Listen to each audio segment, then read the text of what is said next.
এসেছিল।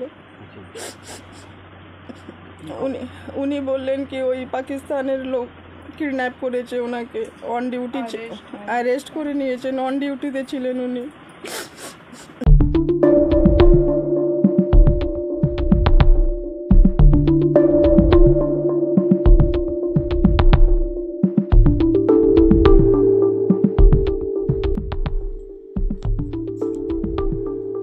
এপ্রিল পহেলগাঁওয়ে ভয়াবহ জঙ্গি হামলার পরের দিনই দায়িত্ব পালন করতে গিয়ে অসাবধানতাবশত আন্তর্জাতিক সীমান্ত পেরিয়ে ফেলেন রিকশার বাসিন্দা পিএসএফ জওয়ান পূর্ণম শাহ।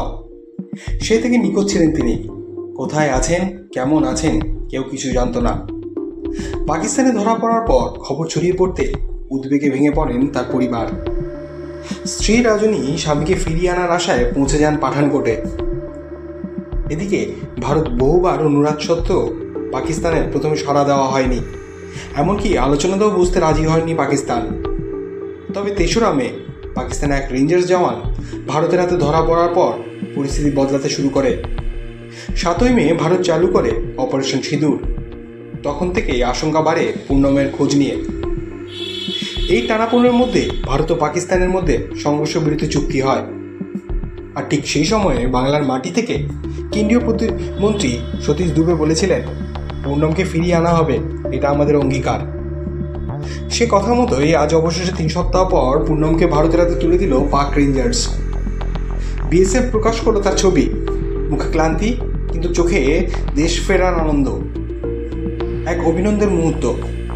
একজন সৈনিক ঘরে ফিরছেন, তার সাহস, তার পরিবারের লড়াই আমাদের সকলের প্রেরণা।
वहीं तो अभी घर ही पर